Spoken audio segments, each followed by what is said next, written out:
Okay, guys, it's time for chapter 8 of Junie B. Jones and a Little Monkey Business. Yesterday in chapter 7, we left off with Junie having to go to the principal's office. The school office is a scary place. Not really. It has loud ringing phones and a typing lady who was a stranger and a row of chairs where the bad kids sit. Miss plopped me in a blue one. "Wait here," she said. "Yeah, only I'm not bad," I whispered to just myself. Then I put my sweater on my head so nobody would see me in the bad kid's chair. After that, I peeked down my long sweater sleeve and I saw Miss out of my handhole. She was knocking on Principal's door. Then she went in there and my heart felt very pumpy because she was tattletelling on me, I think. After a while, she came out again. Principal came with her. Principal has a baldy head which looks like rubber. Also, he has big hands and heavy shoes and a suit made of black. "Could I see you in my office for a minute, Junie B?" he said. Look, there she is in the office with her sweater over her head. She doesn't want anybody to know she's in there. There's the principal and Miss, the one that she calls Miss, her teacher, knocking on the door. And so then I had to go in there all by myself. And I sat in a big wood chair, and Principal made me take the sweater off my head. "So what's this all about?" he said. "Why do you think your teacher brought you down here today?" "Because," I said very quiet. "Because why?" said Principal. "Because that Grace shot off her big fat mouth," I explained. "Woo! She's got an attitude." Then the principal folded his arms and he said for me to start at the beginning. So I did. First, I told him about how I spent the night at my grandpa's house. "We had delicious waffles for breakfast," I said, "and I had 5 of them, and only my grandpa didn't know where I put them all except I put them way in here." Then I opened my mouth and showed the principal where my waffles went. After that, I told him how my grandpa Miller came home from the hospital, and she told me I had a monkey brother, for really and honest and truly. And so then I told the children at show and tell, I said, and at recess, Lucille and that Grace started giving me lots of pretty stuff because they wanted to be first to see him, except too bad for me, I said, because when we came inside, Miss found out about the snack tickets, and then that Grace started running her mouth again about her shoes. And so I got marched down here and I had to sit in the bad kid's chair. Then I smoothed my skirt. "The end," I said nicely. Principal rubbed his baldy head that looked like rubber. "Junie B, maybe we should go back to when your grandmother came home from the hospital," he said. "Can you remember exactly what she said about your brother being a monkey?" I scrunched my eyes real tight to remember. "Yes," I said. "Grandma Miller said he was the cutest little monkey she ever saw." Then the principal closed his eyes. "Ah," he said kind of quiet. "Now I get it." After that, he smiled a little bit. "You see, Junie B, when your grandmother called your brother a little monkey, she didn't mean he was a real little monkey. She just meant he was, well, cute." "I know he's cute," I said. "That's because all monkeys are cute, except for I don't like the big kind that can kill you." Principal shook his head.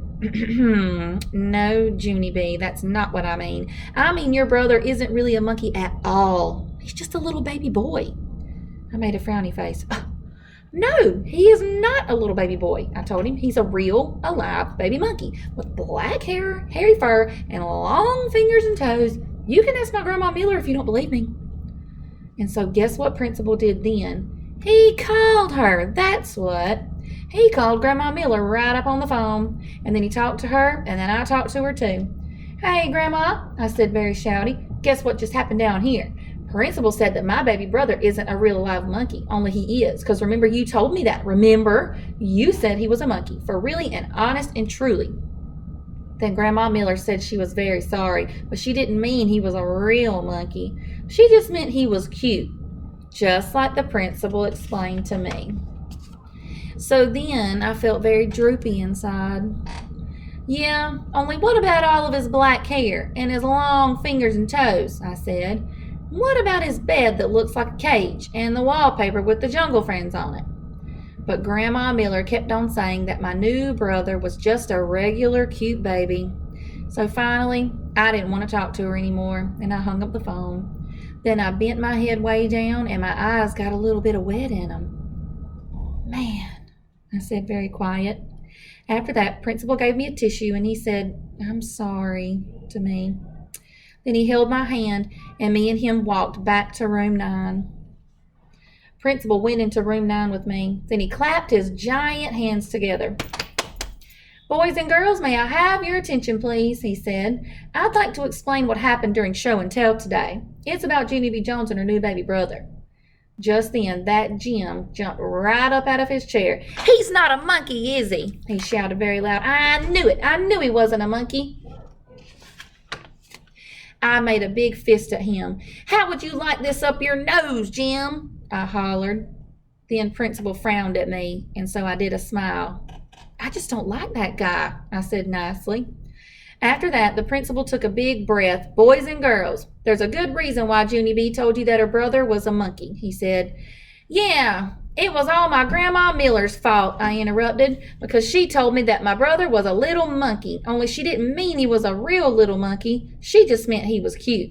Only who in the world knew that?" Principal made another frown at me. Then he talked some more. "You see, boys and girls," he said, "sometimes adults say things that can be very confusing to children. Like, what if I told you, or what if I said that you were a lucky duck? You might think I was talking about a real live duck, but lucky duck just means a lucky person."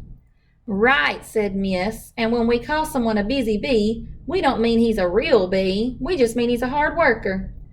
"Hey, I just thought of another one," I said, very excited. "A dumb bunny isn't really a live bunny either. It's just a plain old dumb guy." That wasn't very nice. Then my friend Lucille raised her hand. "I've got one too," she said. "Sometimes my Nana calls my daddy a couch potato, only he's not a real potato. He's just a lazy bum." "Yeah, and I'm not really a big pig," said my new friend Ricardo, "but my mom says I eat like one." After that, a whole bunch of other kids said they eat like big pigs too. Only a boy named Donald said he eats like a horse, and a crybaby William says he eats like a bird. Just then it was time for the bell to ring, and so me and Principal said bye to each other, and I went to my seat. Then I gave Lucille back her red chair. She was very nice to me. "I'm sorry that your brother isn't a real monkey, Junie B," she said. "Thank you, Lucille," I said. "I'm sorry that your daddy isn't a real potato, too." After that, the bell rang for us to go home, and so me and Lucille and that Grace held hands, and we walked to get outside together. Only then a wonderful thing happened, and it's called I Heard My Mother's Voice. Junie B, over here, honey. Daddy and I are over here."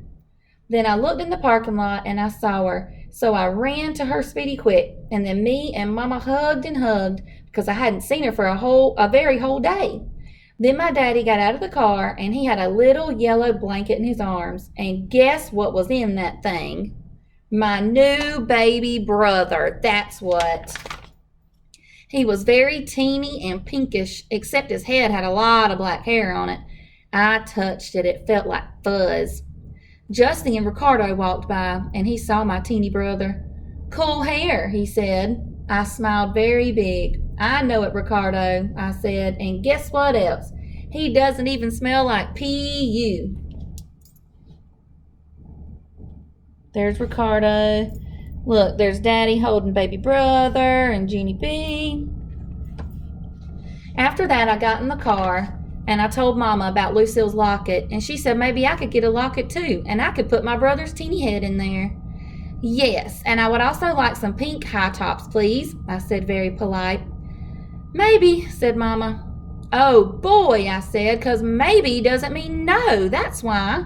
And so then I lifted up the blanket and peeped at my baby brother one more time. "So what do you think of him, Junie B?" Mama said. I smiled very big. "I think he's the cutest little monkey I ever saw," I said. Then Mama laughed, and I laughed too. The end. We finished our very first chapter book from Junie B. Jones and A Little Monkey Business. Let me know if you guys want to hear more from Junie B. Jones.